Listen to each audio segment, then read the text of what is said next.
Have you ever wondered what's inside the countless cables that power our world? From charging your phone to lighting up entire cities, these humble wires are the unsung heroes of modern life. But how are they made?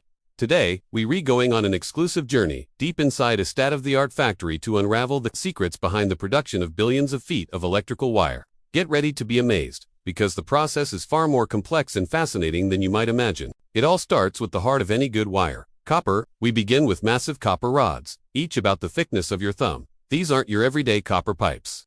They are incredibly pure, designed for maximum conductivity. The first step is a process called drawing. These thick rods are pulled through a series of machines equipped with diamond dies. Each die is slightly smaller than the last, and as the copper is pulled through, it stretches and becomes thinner and longer, like taffy. This process is repeated over and over, sometimes more than a dozen times. The speed is incredible, with wire flying through the machines at over 60 miles per hour. With each pass, the copper wire gets progressively finer, transforming from a thick rod into a thin, flexible strand. Now, you might be thinking, doesn't all that pulling and stretching make the copper brittle? You're absolutely right. The drawing process hardens the metal, making it tough but less flexible. To solve this, the wire undergoes a crucial step called annealing. It's essentially a heat treatment. The spools of hardened copper wire are passed through a special furnace that heats them to a precise temperature and then cools them down in a controlled environment. This process realigns the copper's crystal structure, restoring its softness and ductility. The result is a wire that's not only strong but also flexible enough to be bent and rooted without breaking. It's this combination of strength and flexibility that makes copper the perfect material for electrical wiring. With our copper perfectly drawn and annealed, it's time to bring multiple strands together. Most cables you see aren't just a single thick wire. They're made of many smaller, individual strands, twisted together. This is called stranding or bunching. A massive machine, looking like a high-tech maypole, takes multiple spools of fine copper wire and twists them together in a precise helical pattern. Why do this? Stranding makes the final cable much more flexible and durable than a single solid conductor of the same size.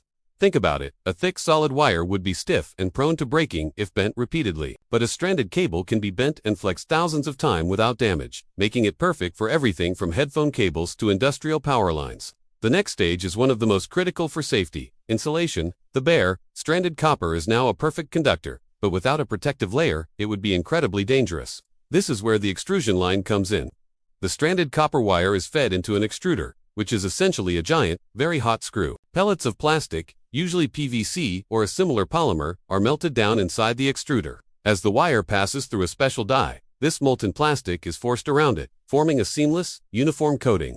The color of the plastic isn't just for looks, it's a code. Different colors signify different functions, like live, neutral, or ground, which is essential for electricians to wire everything correctly and safely. Immediately after the hot plastic is applied, the newly insulated wire plunges into a long trough of cold water. This instantly cools and solidifies the insulation, locking it into place. But the quality control doesn't stop there. As the wire emerges from the water bath, it passes through a high-voltage spark tester. This machine zaps the wire with thousands of volts of electricity. If there are any microscopic pinholes or weak spots in the insulation, a spark will jump to the conductor, and the machine will immediately flag that section of wire as defective.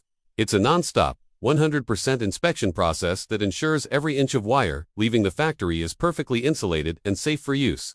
Now we have an insulated conductor, but for many applications, that's still not enough. Many cables, like the ones used in your home's walls or for heavy-duty equipment, require an additional layer of protection. This is called jacketing. The process is very similar to insulation. The insulated wires, sometimes with multiple conductors already twisted together, are fed back into another, larger extrusion line. This time, a tougher, more durable material like a specialized PVC or rubber compound is extruded over the entire bundle. This outer jacket provides protection against moisture, chemicals, abrasion, and physical damage. It's the final armor that allows the cable to withstand the rigors of its environment, whether it's buried underground, run through a factory floor, or exposed to the elements. After all these stages of drawing, annealing, stranding, insulating, and jacketing, we finally have something that looks like a finished cable. But the journey isn't over yet. Before any wire can be shipped to customers, it must pass a final, rigorous battery of quality control tests in the lab. Technicians take samples from each production run and subject them to a whole suite of tests. They measure the electrical resistance to ensure it meets conductivity standards. They perform a tensile strength test, pulling the wire until it breaks to verify its mechanical durability. They check the insulation's thickness and its ability to withstand high voltage. They even bake, freeze, and expose the cables to corrosive chemicals to simulate years of harsh use. Only after passing every single one of these tests is a batch of wire given the green light.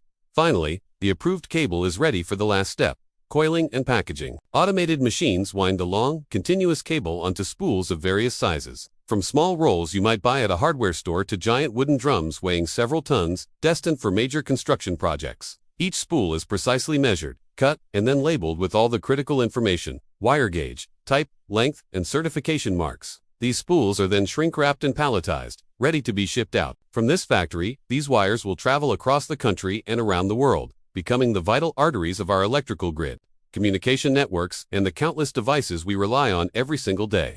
So, the next time you plug in an appliance or flip a light switch, take a moment to appreciate the incredible journey that wire has been on. From a thick copper rod to a complex multi-layered cable, it's a marvel of modern engineering, precision manufacturing, and relentless quality control. It's a hidden world of technology that quietly and reliably powers our lives. Thanks so much for joining us on this deep dive into the world of wire manufacturing.